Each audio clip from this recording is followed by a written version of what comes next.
히브리서 9장 11절부터 14절까지 말씀입니다. 4절 말씀을 같이 읽겠습니다. 그리스도께서는 장래 좋은 일의 대제사장으로서 손으로 짓지 아니한 것 곧 이 창조에 속하지 아니한 더 크고 온전한 장막으로 말미암아 염소와 송아지의 피로 하지 아니하고 오직 자기의 피로 영원한 속죄를 이루사 단번에 성소에 들어가셨느니라. 염소와 황소의 피와 및 암송아지의 죄를 부정한 자에게 뿌려 그 육체를 정결하게 하여 거룩하게 하거든 하물며 영원하신 성령으로 말미암아 흠없는 자기를 하나님께 드린 그리스도의 피가 어찌 너희 양심을 죽은 행실에서 깨끗하게 하고 살아계신 하나님을 섬기게 하지 못하겠느냐. 아멘. 인사 한번 하십시다. 십자가만이 나의 죄를 없앱니다.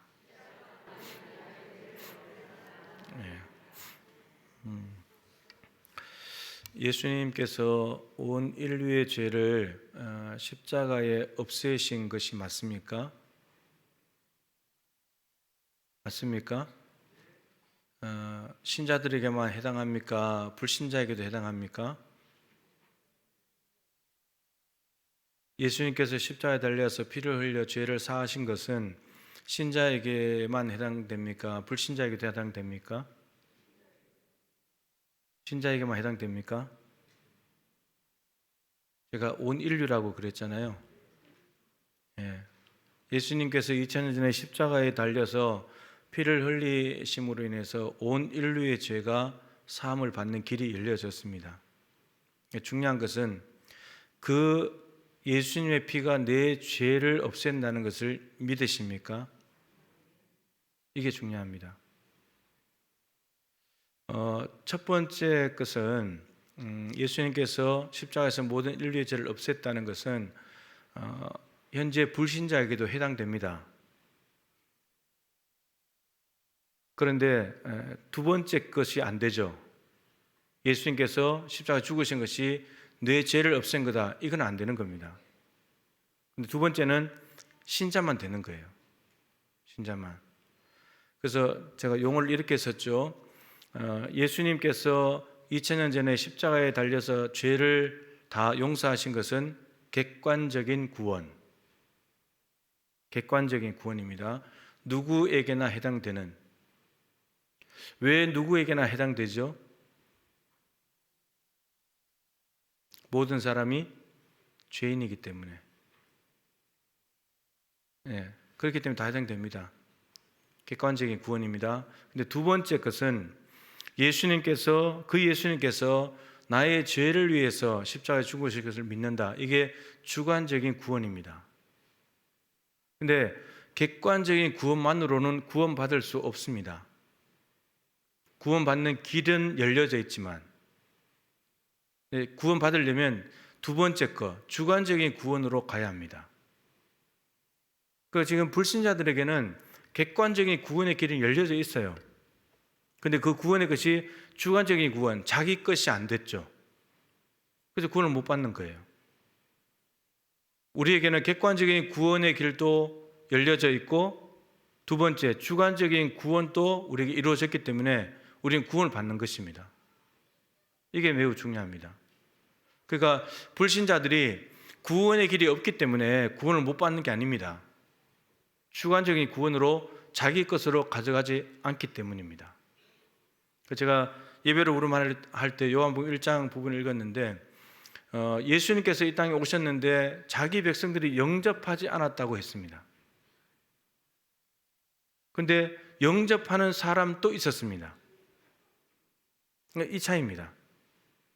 제가 이것을 설명할 때 백화점 전도를 할 때 백화점 이야기를 많이 합니다. 백화점에 아무리 좋은 물건이 많이 진열되어 있다 할지라도 그거를 내가 돈 주고 사지 않는다면, 내 것으로 사지 않는다면 그 백화점에 아무리 좋은 물건이 나하고 무슨 상관이 있느냐?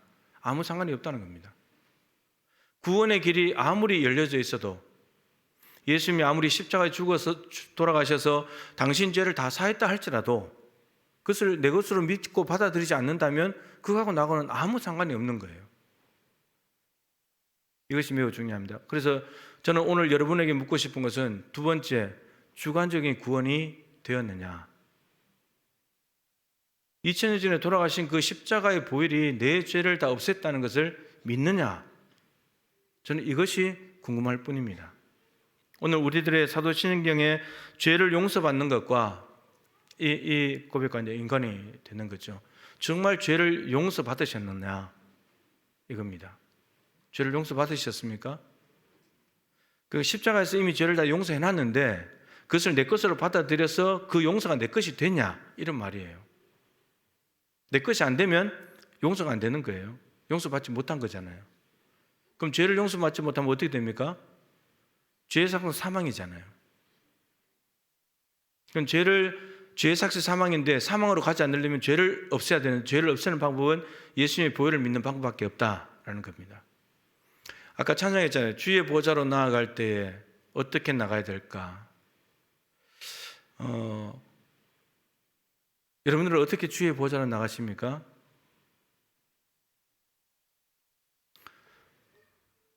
우리의 자격 없는 우리의 힘이 아닌, 우리는 자격이 있습니까? 왜 없습니까? 죄인이니까 없습니다. 오늘 하루 여러분들이 정직하게 사셨습니까? 이웃에게 해코지하지 않고 깨끗하게 사셨습니까? 그러면 그걸로 주님 앞에 나갈 수 있나요?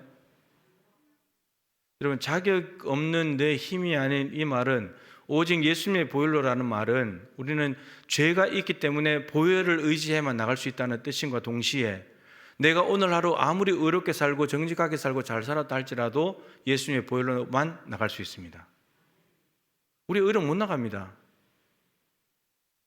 우리가 착각할 수 있어요. 내가 오늘 성실하게 살고 오늘 하루 내가 주님 뜻대로 살고 내가 죄 안 짓고 살았다 할지라도 우리의 의로 못 나간다는 거예요. 예수님의 보혈을 의지해야만 나갈 수 있습니다. 그 첫 번째 찬양의 고백, 그 고백입니다. 절대 우리의 의로 나갈 수가 없습니다. 탕자가 집 나갔다가 돌아왔는데 아버지 앞에 못 갑니다. 이도 많이 말씀드렸죠. 아버지 앞에 돌아오지만 아버지의 시야에 들어왔지만 아버지께 못 갑니다.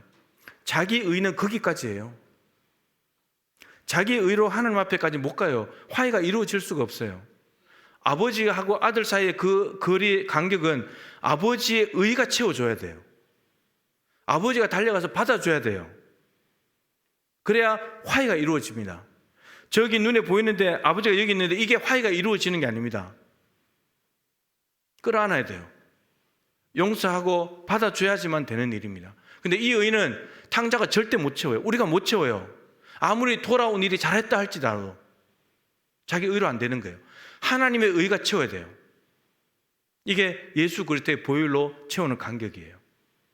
여기 이제 십자가가 있다고 생각하면 되죠. 예수님이 길이라 했으니까 예수님을 의지해야만 아버지께 갈 수 있는 거예요. 아버지께서 우리에게 오시는 길이기도 하고요. 예수님께서 말씀이 육신이 되어서 이 땅에 오셔서 보이지 않는 하나님의 보이는 형상이 예수님이잖아요. 그래서 오신 겁니다. 이 땅에 오시는 하나님께서 우리에게 오시는 길이 예수 그리스도이시고 우리가 하나님께로 갈 수 있는 길이 예수 그리스도입니다. 그 길만 만들어 놨습니다. 그 길 외에는 하나님 앞에 어떠한 우리의 노력과 의의를 가지고도 갈 수 없습니다. 오직 하나님이 보시는 것은 우리 의를 보는 것이 아니고 예수가 있냐, 그것만 보기 때문에 그것만 통합니다. 하나님 앞에 통하는 의는 예수 그리스도밖에 없습니다. 우리의 의 절대 안 됩니다. 선지자 노릇하고 주님의 이름을 부르면서 선지자 노릇하고 귀신 쫓아내고 권능을 행했다 할지라도 예수 그리스도의 십자가를 의지해서만 하나님께 갈 수 있습니다. 우리의 어떠한 공적을 가지고도 하나님 앞에 내세울 게 없습니다. 하나님께서 받아주시는 것은 내 아들 예수가 있냐, 그것만 보시기 때문입니다. 그래서 이것이 명확하게 되지 않으면 우리는 심각한 착각에 빠져서 누가복음 18장에 있는 바리새인처럼 하나님, 나는 저 세리와 같지 아니함을 감사합니다. 저들이 하는 나쁜 짓을 저는 안 합니다. 그리고 저들이 안 하는 좋은 일을 나는 합니다. 11자고 금식하고 자기 의로 자꾸 하나님 앞에 나가려고 합니다. 근데 하나님 앞에 의롭다 인정을 못 받습니다. 근데 세리는 하늘을 우러러 보지도 못하고 가슴을 치면서 주님, 저는 죄인입니다. 불쌍히 여겨주십시오. 그 사람이 의롭다함을 받습니다. 그래서 우리가 예수 그리스도의 피를 힘입어 하나님 앞에 간다는 이 고백, 우리의 자격이 아닌 예수 그리스도의 십자가만으로 간다는 이 고백을 명확히 하는 것은 매우 중요합니다. 우리 스스로를 자만에 빠지는 것을 막아주는 길이기 때문입니다. 우리가 얼마나 심각한 죄인인가를 알아야 됩니다. 이 죄를 용서받는 것에 대한 부분인데, 이건 이제 이 부분을 생각하면은 이제 십자가를 생각할 수밖에 없고, 십자가면 예수 그리스도를 생각할 수밖에 없죠, 그죠? 여러분, 이 사도신경에 큰 그림을 좀 말씀을 안 드렸는데, 큰 그림은 이제 성부 하나님, 성자 예수님 가장 길고, 그다음에 성령 하나님은 나는 성령을 믿습니다. 그거 짧게 하고, 그 다음에는 거룩한 공교회, 그 다음에 지난 시간에 성도의 교제, 그 교회 안에는 성도의 교제. 그리고 정말 이 공동체에서 이제 점점 개인으로 가는 거죠. 그리고 오늘은 그 성도의 교제, 그 다음에 성도의 개인의 죄를 용서받는 것. 그 다음에 이 땅에서 이제 하늘로 옮겨가는 거죠. 몸의 부활을 말하려면 죽음을 이야기해야 되니까 이 땅에서 죽는 것과 그 다음에 부활, 몸의 부활, 그리고 영생을 믿습니다. 그래서 이제 삼위일체 하나님을 거쳐서 교회에서 개인으로 갔다가 이 땅에서 하늘로 옮겨지는, 이게 신앙 고백이 이제 이렇게 궤적이 갑니다. 그래서 오늘 죄를 용서받는 부분은 어떤 면에서는 이 땅과 하늘을 연결시켜주는 중간에 있는 아주 중요한 요소이죠. 이게 해결이 안 되면 이제 못 가니까, 하늘로 못 가니까 오늘 부분은 굉장히 중요합니다. 죄라 그러면은 우선은 이 내용을 읽기 전에 이제 원죄가 아담과 하와가 하나님의 말씀에 불순종한 거죠. 그 불순종의 가장 뿌리는 아담과 하와가 하나님이 되려고 했던 것. 그래서 선악과 먹으면 안 죽고 하나님이 된다 그랬는데 금방 따먹어버렸죠. 인간은 하나님이 되는 것, 자기가 자기 삶의 주인 되고 자기가 왕이 되는 것을 너무 좋아하기 때문에, 이 습성은 아담과 하와로 인해서 태어난 후손들은 다 가지고 있습니다. 하나님이 버젓이 있어도 왕을 요구하잖아요. 사무엘 시대에 하나님이 왕으로 계신데도 왕 뽑아달라 그러잖아요. 그러니까 이게 민족적인 차원에서도 개인적인 차원에서도 자꾸 주인을 자꾸 바꾸는 거예요. 하나님이 계신데도 불구하고, 나의 주인이시고 나의 왕이신데도 불구하고, 그분이 내 삶을 주관하고 그분이 나를 다스려야 되는데도 자꾸 우리는 엉뚱한 다른 왕을 자꾸 구한단 말이에요. 이것이 이제 원죄가 되어서 나오는 겁니다. 그래서 하나님과 나 사이의 원수가 되어버렸죠. 하나님하고 에덴 동산에서 1장 2장에 창세기 1장 2장에 관계가 좋았잖아요. 근데 인간이 하나님이 되려고 하는 순간에 그 하나님을 밀어내고, 실제 하나님을 밀어내고 자기가 하나님이 되려고 하는 순간에 에덴 동산의 모든 좋은 것들을 잃어버리게 되고 하나님과 원수가 되어버렸어요. 여러분, 죄는 절대 가벼운 것이 아닙니다. 그래서 무시무시한 하나님의 진노 아래에 있게 된 거죠. 여러분, 그래서 십자가를 보면 무엇이 생각나십니까, 여러분들은? 십자가를 보면, 십자가는 여러분 여러 가지로 이제 이야기할 수 있습니다만 무시무시한 하나님의 진노입니다. 무시무시한 하나님의 진노예요. 근데 거기에 원래 우리가 달렸어야 되죠.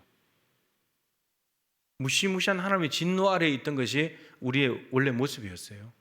본질상 진노의 자녀였죠. 근데 그 무시무시한 하나님의 진노를 받아서 죄의 삭신 사망으로 떨어져야 되는데, 근데 하나님이 그걸 원치 않으셔가지고 죄를 용서하시기로 결정하셨다는 겁니다. 그것이 아들 예수님을 통해서 우리에게 이루어진 일입니다. 자, 죄를 용서받는 것에 관하여 당신은 무엇을 믿습니까? 내용을 한번 읽어보십시다. 하나님께서는 그리스도의 속죄 때문에 나의 모든 죄뿐만 아니라 내가 일평생 싸워야 할 죄의 성량까지도 더 이상 기억하시기를 원하시지 않고 오히려 은혜로 그리스도의 의를 내게 베푸셔서 내가 결코 정죄함이 이르지 않도록 하신다는 것을 믿습니다. 예. 자, 여기 이제 두 번, 그리스도의 속죄 때문에, 그리스도의 속죄는 십자가를 생각해야 되죠, 그죠? 대속입니다, 대속. 대신 죄를 사는 겁니다. 우리가 죄의 값을 지불해야 되는데 하나님께서는 자기 아들을 대신 값을 지불하신 거죠. 십자가의 속죄 때문에 나의 모든 죄뿐만 아니라, 그러니까 여기 지금 두 가지를 말했어요. 나의 죄, 모든 죄, 그리고 죄의 성량까지도 더 이상 기억하지 않는다. 그 두 가지를 기억하지 않는 거죠. 내 죄를 기억하지 않으신다. 예수님의 보혈로 죄를 다 없앴기 때문에 하나님은 우리 죄를 다 잊어버리신다는 거예요. 기억하지 않겠다는 겁니다. 그리고 우리가 일평생 싸워야 되죠. 우리는 구원받았지만 의인인 동시에 죄인이기 때문에 죄의 본성이 여전히 살아있기 때문에 우리는 죄의 성향이 너무나 강력합니다. 너무나 강력해요. 불신자들은 그냥 죄 지을 수밖에 없어요. 근데 우리는 십자가의 보혈이 내 안에 덮여졌기 때문에 이제 우리는 죄를 지을 수도 있고 안 지을 수도 있어요. 그럴 여지 가능성이 생겨났다는 말입니다. 그래서 죄의 성량까지도 더 이상 기억하시기를 원하지 않고 정죄함에 이르지 않도록 하신다. 우리를 정죄하지 않는다. 그러니까 그리스도의 피만 있으면 정죄하지 않는 겁니다. 우리를. 그리스도께서 이루신 놀라운 사역이죠. 자, 마태복음 1장 21절, 오늘 책에 없는 구절들을 몇 가지 좀 볼 텐데요. 마태복음 1장 21절 말씀을 먼저 보겠습니다. 시작.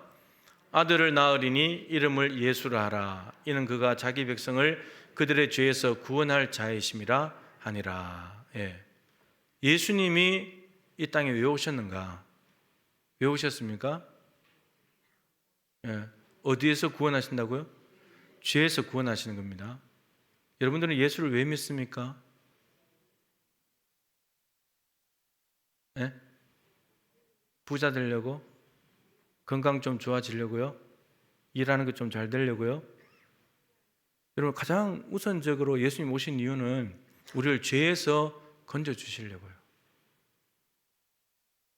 그러니까 늘 말씀드리지만 예수님께서 우리의 죄를 없애고 구원하시려고 하는 일이 아니라면 오실 이유가 없어요. 오실 필요도 없고. 건강 조금 건강 조심하고 좋은 거 먹고 운동하고 그러면 불신자들도 오래 살잖아요. 그죠? 돈 없습니까, 여러분? 앞으로 살아갈 만큼 돈 있지 않습니까? 그죠? 적은 사람도 있고 많은 사람도 있을 것이고. 그런 문제들은 별 문제 아닌 거예요. 우리는 그런 것 때문에 힘들어하지만 정말 우리가 심각하게 생각해야 될 것은 내 죄의 문제를 어떻게 할 거냐는 거예요. 그 문제는 우리가 무슨 수를 써도 해결할 수 없는 일이니까. 우리 힘으로 스스로 구원할 수 없고 누가 억만금을 줘도 해결할 수 없고 예수 그리스도 죄 없는 예수님이 아니고서는 죄를 없앨 수가 없기 때문에 하나님께서 그 아들을 보내신 거예요. 만일에 하나님이 그 아들 예수를 보내지 않고도 죄를 해결할 길이 있었다면 그걸로 했겠죠. 근데 그 방법밖에 없는 거예요. 그러니까 우리가 겨우 예수를 내 주머니에 내 통장에 돈이나 채워주고 내 건강이나 좀 잘 돌봐주시고 노후를 좀 잘 보내게 해주시고 자녀들 좀 좋은데 좀 잘 가도록 해주시고 그런 차원으로 예수 믿는 게 아니라는 거예요. 내가 온 것은 양으로 생명을 얻게 하고 더 풍성하게 하려는 것이라.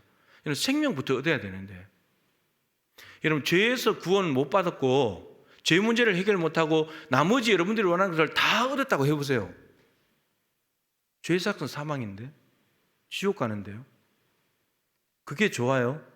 아니면 다른 것 좀 부족해도 좀 아파도 돈 좀 없어도 자식들 조금 힘들게 살아도 죄 용서 받는 게 좋아요? 어떤 게 좋아요? 어떤 게 좋아요? 전자예요, 후자예요? 다른 것도 다 좋고 죄도 용서받고 그러고 싶죠. 그러니까 여러분, 우리의 이 죄 문제가 이게 하나님의 아들, 죄 없는 거룩하신 하나님이 아니고서는 해결이 안 된다는 말이에요. 그러니까 우리가 그만큼 심각한 일을 벌여놓은 거예요, 우리가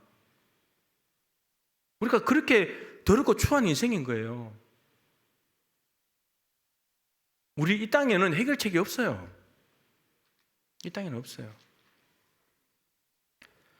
그래서 예수님을 이 땅에 보내신 겁니다. 아기 예수로 태어나게 하셔서 그 헤롯의 엄청난 밖에 아동 유아 대학살을 하는 그 고난을 다 피해가면서 여기저기 도망다니면서 살고, 그걸 다 피했지만 십자가에서 죽을 수밖에 없는 그런 삶을 사셨습니다. 그러니까 죄의 문제를 해결하는 것이 제일 중요하다라는 겁니다. 예수 믿는 이유는 천국 가는 건데, 천국 가려면 죄를 없애야 되잖아요. 그죠? 자, 앞책에 있는 요한 1서 2장 2절 말씀 같이 읽죠. 그는 우리 죄를 위한 화목 제물이니 우리만 위할 뿐 아니요 온 세상의 죄를 위하심이라. 화목 제물. 화목 제물은 아까 그랬죠. 죄는 하나님과 우리 사이를 원수로 만들어 버리잖아요. 근데 그 원수 관계를 해결하기 위해서는 제물이 필요한데, 예수님이 화목, 하나님과 우리 사이를 화목하게 하는 제물이 되셨다. 십자가에서 피를 흘려가지고. 그러니까 하나님 편에서 야, 너 나하고 화목하게 살자, 화해하자. 그래서 손을 내미신 게 아들 예수 죽이는 거라고요. 그거 외에는 죄 사는 길이 없으니까. 죄가 없어지지 않으면 화해가 이루어질 수 없기 때문에. 그리고 근데 그 화목 제물이 우리만 위할 뿐 아니요, 요한과 이 저자 사도와 이런 사람들을 위할 뿐 아니요 온 세상의 죄를 위하시면, 불신자들, 더 엄밀하게 말하면 여러분 하나님이 지으신 피조세기까지 다 포함돼요. 네. 거기까지 죄를 위하심이라. 그러니까 예수님이 십자가에 죽으신 것은 특정한 사람을 위해서, 예수를 믿을 사람을 위해서만 죽으신 것이 아니고 모든 인류를 위해서 죽으셨는데, 그 십자가의 창을 찌르고 채찍으로 때리며 가시 멸류관 씌워서 침을 뱉고 조롱하는 그 현장에 있던 그 사람들의 죄를 위해서도 뿐만 아니고 우리 다음 세대 다 일어날 모든 세대들까지 모두를 위해서 죽으신 건데, 그 말입니다. 굉장히 중요한 거죠. 자, 누가복음 2장 10절 말씀 화면을 보시면서 보겠습니다. 성탄절이 되면 한 번씩 보는 말씀인데, 시작. 천사가 이르되 무서워하지 말라. 보라, 내가 온 백성에게 미칠 큰 기쁨의 좋은 소식을 너희에게 전하노라. 큰 기쁨의 좋은 소식을 전한대요. 큰 기쁨의 좋은 소식, 복음이 왔어요. 근데 누구에게 해당되는 거예요? 온 백성에게. 여러분, 온 백성에게 해당되는 기쁨의 좋은 소식인데, 그 좋은 소식이 11절에 뭐라 하냐면 그리스도 주시니라. 오늘날 다윗의 동네에 구주가 나셨는데 그리스도 주시니라. 그러니까 다윗의 동네에 그리스도가 되시는 주가 태어나셨는데, 그분은 온 백성에게 큰 기쁨의 좋은 소식이라는 거예요. 그러면 예수라는 분이 이 땅에 있는 온 백성과 다 연관이 있다는 말이죠. 이 큰 기쁨의 좋은 소식을 온 백성이 다 들어야 된다는 말이죠. 왜 다 들어야 돼요? 다 들어야 될 거면 온 백성의 공통 요소가 있다는 말이에요. 뭐 때문이죠? 죄 때문이에요. 그러니까 예수가 필요 없는 존재는 아무도 없어요. 다 예수가 있어야 돼요. 온 백성이잖아. 특별한 사람에게 해당되는 것이 온 백성에게 미칠 큰 기쁨의 좋은 소식, 온 백성들이 큰 기쁨의 좋은 소식을 들어야 된다는 거예요. 저희들이 모두가 죄에 빠져있기 때문에. 그래서 예수가 오셨다는 거예요. 요한 1서 2장 2절 말씀과 통하는 말씀이잖아요. 예. 여러분들 중에 여러분들이랑 할까요? 제가 만약에 로또를 맞았다, 뭐 한 30억을 맞았다 그러면 여러분들 좋아요, 싫어요? 좋아요? 왜 좋아요, 여러분들이? 예. 누가 좋을까요? 뭐 여러분들 다 좋을까요? 다 좋을까요? 그렇지 않을 거예요. 그러니까 제가 로또 맞은 것은 온 백성에게 기쁜 소식이 될 수가 없어요. 저 서울에 있는 사람이 뭐 엄청난 일을 해가지고 월드컵 이제 나간 우리 대표팀들이 16강 했는데 누가 좋아요?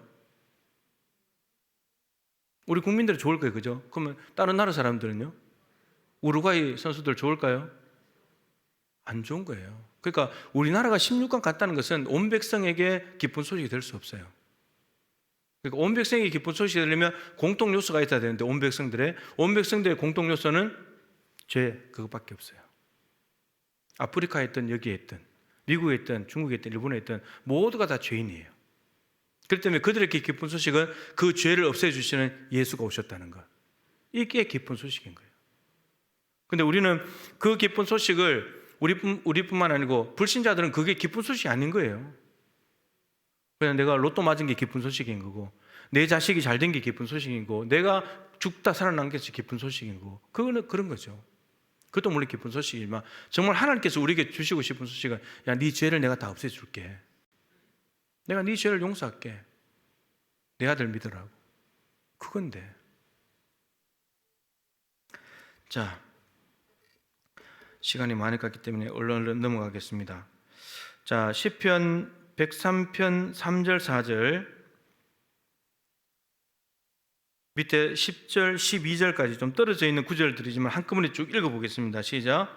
그가 내 모든 죄악을 사하시며 내 모든 병을 고치시며 내 생명을 파멸해서 속량하시고 인자와 긍휼로 관을 씌우시며 우리의 죄를 따라 우리를 처벌하지는 아니하시며 우리의 죄악을 따라 우리에게 그대로 갚지는 아니하셨으니 동이 서에서 먼 것 같이 우리의 죄가를 우리에게서 멀리 옮기셨으니. 예. 위에 가면 우리의 그 죄의 성량까지도 기억하지 아니하신다. 죄를 다 기억하지 않으신다. 이제 그 내용에 해당되는 거죠. 여기 보면 내 모든 죄악을 사하셨다. 파멸해서 속량하셨다. 우리의 죄를 따라서 우리를 처벌하지 않으셨다. 여러분, 죄를 따라 우리를 처벌했으면 이 지구는 망해도 골백번 망했습니다. 벌써 망했죠. 네, 망해도 골백번 망했습니다. 우리의 죄악을 따라 우리에게 그대로 갚지는 않죠. 우리의 죄악을 따라 그대로 갚았다면 우리는 여기 못 살아 있습니다, 여러분.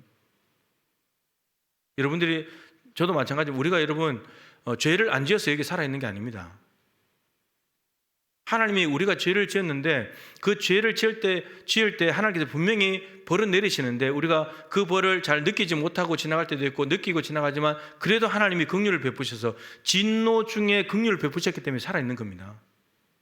우리가 착각하면 안 되는 거예요. 이 얘기하면 또 다른 곳으로 흘러가게 되는데 제가 좀 절제를 하는 게 좋을 것 같아요. 예, 우리 착각하면 안 됩니다. 나보다 누군가가 잘못됐을 때 저 사람 나보다 죄가 많아. 나는 저 사람보다 의로워. 여러분, 심각한 착각입니다. 그거 아닙니다, 여러분. 그 잘못 짚은 거예요. 우리는 근데 그렇게 빠질 수 있어요. 그런 거 아닙니다, 여러분. 하나님께서 우리의 죄를 따라 그대로 갚지 않으셨기 때문에 우리가 살아있는 겁니다. 자, 근데 시편 103편 1절 2절이 103편 전체의 제목과도 같은 겁니다. 103편 1절 2절을 앞에 보겠습니다. 이 엄청난 죄에 대한 용서의 말씀이 있는데 이걸 가지고 있을 때 우리가 해야 될 일이 뭔가를 가르쳐 줍니다. 시작. 내 영혼아 여호와를 송축하라. 내 속에 있는 것들아 다 그의 거룩한 이름을 송축하라. 내 영혼아 여호와를 송축하며 그의 모든 은택을 잊지 말지어다. 저게 여러분, 시편은 대부분 다가 어떤 일이 실제로 일어났는데 나고 난 뒤에 기록을 나중에 하는 거예요. 나중에 했는데 다 일어나고 했기 때문에 실제로 1, 2절은 나중에 들어온 거예요. 처음부터 1, 2절 적어놓고 이렇게 됐다는 것이 아니고 나머지 일들을 다 경험하고 난 뒤에 하나님 이런 분이야 이렇게 적어놓은 겁니다. 그러니까 모든 죄를 사하시고 죄를 따라 갚지 아니하신 하나님의 은혜를 경험하고 난 뒤에 적어놓은 거예요. 내 영혼아 여호와를 송축해라. 왜? 내 죄를 없애시는 분이시니까. 동이서에서 뭔가 좀 옮겨버리시니까 내 죄를 따라 그를 갚지 않으시기 때문에 그 모든 은택을 잊지 말지어다. 이렇게 말하는 거예요. 그럼 우리가 해야 될 일은, 저와 여러분이 해야 될 일은 뭡니까? 하나님의 은택을 기억하면서 찬송하는 거예요. 내 죄를 없애주셨으니까. 우리가 할 건 그것밖에 없어요. 내가 하지 못할 일이니까. 하나님만이 하실 수 있는데 그걸 우리에게 베풀어 주셨으니까. 우리가 할 것은 하나님을 찬송하는 것밖에 없는 거죠. 자, 그 다음에 좀 넘어가서요. 이렇게 이제 그 하나님을 찬송하는 걸 좀 다르게 표현해 볼게요. 시편 32편 1절이에요. 시작. 허물의 사함을 받고 자신의 죄가 가려진 자는 복이 있도다. 복을 받으셨습니까? 어떤 복을 받았죠? 저거 보고 교과서적인 답 말고 여러분들이 생각하는 복, 여러분들이 생각하는 복의 목록 안에 저게 있습니까? 누군가가 당신 예수 믿는다고 그렇게 좋아하는데 예수 믿어서 무슨 복을 받았어? 물으면 여러분 저 말이 나옵니까? 나 죄 용서 받았어. 이게 제일 큰 복이야. 여러분 그 말이 나옵니까? 솔직하게? 그거 안 나오죠. 그러니까 우리의 복의 기준이 성경적인 복이 아니고 세상 사람들하고 복이 똑같아요, 기준이. 그저 내가 부자 되고 자녀들이 잘 되고 뭐 건강하고 내가 이런 복을 받을, 그런 얘기. 우리가 정말 고백해야 돼. 저 불신자들, 세상 사람들이 고백하지 못하는 복이 저거잖아요. 죄사함 받았다는 거. 네. 저거부터 이야기해야 되잖아요. 저거 이야기하면 끝나는 거예요. 저거는 세상 사람들은 뭐 죽었다 깨나도 못 받는 복이니까. 예수 믿어 받는 복이니까 저거는. 네. 죄 사함의 복만큼 귀한 복은 없습니다. 다른 복을 아무리 많이 받았다 할지라도 죄 사함의 복을 받지 못하면 뭐 다른 복은 아무 소용도 없는 거예요. 자, 죄를 용서받는 것을 우리가 믿는다면 여기서 끝나는, 나는 내 죄 양성을 믿습니다, 여기서 끝나면 안 되는 거고, 우리의 삶이 좀 더 나아간다면 이제는 뭘 해야 될까요? 남을 용서하는 것까지 나가야죠. 남을 용서하는 것까지. 누가복음 17장 2절부터 4절 말씀을 같이 보겠습니다. 시작.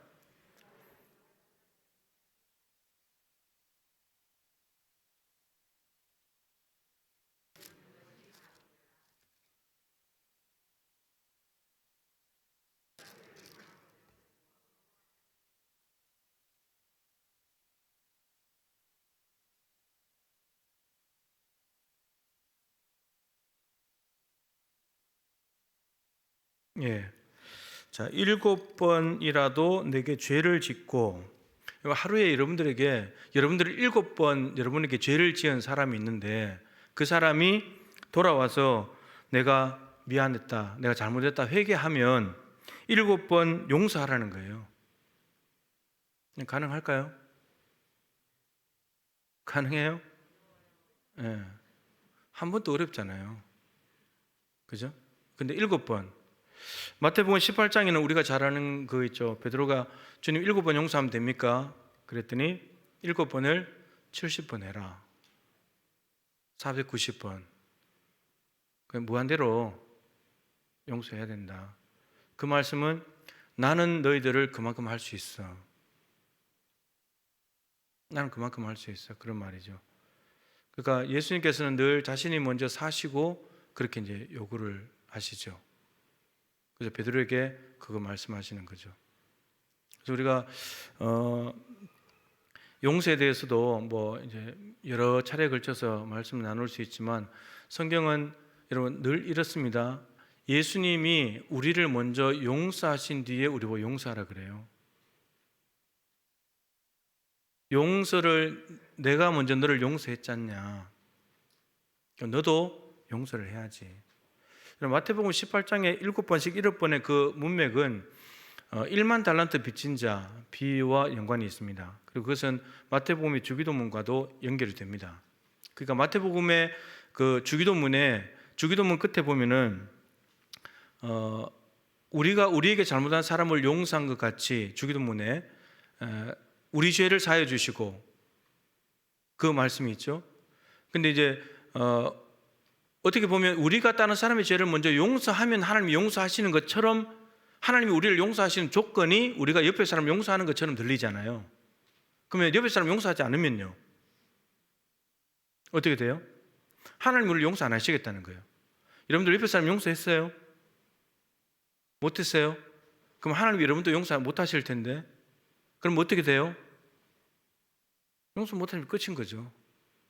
그러니까 이렇게 읽어버리면 이제 우리는 실천이 불가능한 말이에요. 그걸 조건부로 읽어버리면. 근데 그 말씀을 푸는 말씀이 마태복음 18장이에요. 주기도문을 푸는 말씀이 1만 달란트 빚진 자 비유입니다. 1만 달란트 빚진 자가 와서 임금이 이제 갚으라고 하니까 저 갚을 것이 없습니다. 그랬더니 그래, 없는 걸로 하자. 1만 달란트는 여러분 아시죠? 어마어마한 값입니다. 1만 달란트, 1달란트가 6천 데나리온입니다. 노동자 하루 품삯 1데나리온. 6천에다가 1만 달러니까 만을 곱해야 돼요.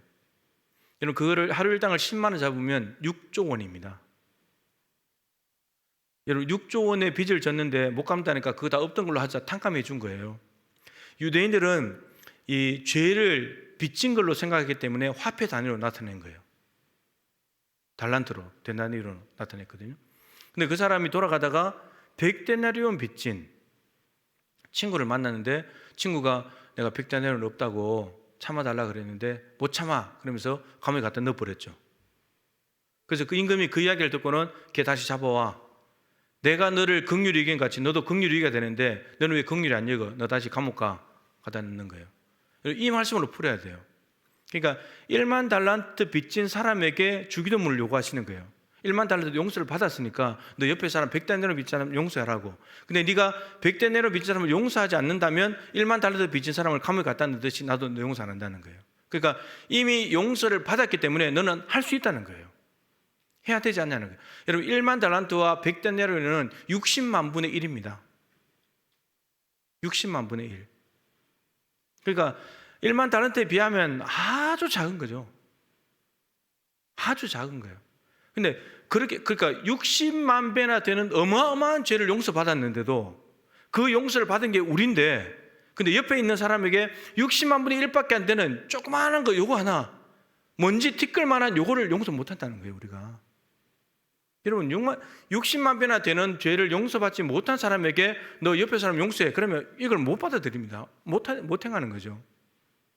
근데 이미 예수님이 십자가에서 여러분 1만 달란트 화폐 단위로 나타났지만 우리의 죄가 얼마나 큽니까?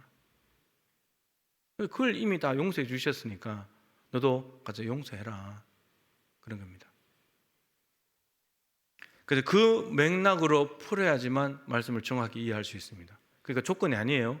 옆에 사람 용서해야만 하나님의 용서를 받는 게 아니고 이미 용서를 받았기 때문에, 용서받았다는 게 전제가 되어 있어요. 용서받았기 때문에 용서하라는 거예요. 용서를 안 하면 누가 안 좋아요? 우리가 안 좋은 거예요. 용서 안 해보고 마음에 나쁜 마음, 미운 마음을 가지고 살아보세요. 자기만 안 좋아져요. 하나님 우리 지키시려고 우리의 마음을 지키라 그러잖아요. 모든 지킬 만한 것 중에서 우리의 마음을 지키시기 위해서 너 용서해라고. 그 사람이 회개하지 않더라도 용서해라. 우리는 자꾸 조건을 붙이거든요. 회개해, 용서하지 이렇게 말하지만, 근데 안 하면 어떡할 거예요? 회개 안 하면 그럼 끝까지 용서 안 할 거예요? 그럼 나만 나쁜 거예요. 마음만 나쁜 거예요. 그래서 하나님은 그것과 상관없이 우리의 마음이 좋아지길 바라기 때문에, 그래서 예수님은 또 그러잖아요. 원수를 위해서 축복해라, 기도해라. 우리 마음 좋아라고요. 네 마음이 병들어서 되겠냐 그렇게. 그게 쓴뿌리가 되면 다른 걸로 나쁜 걸로 막 튀어나올 텐데 그렇게 되기를 원치 않으시기 때문에 그런 거죠.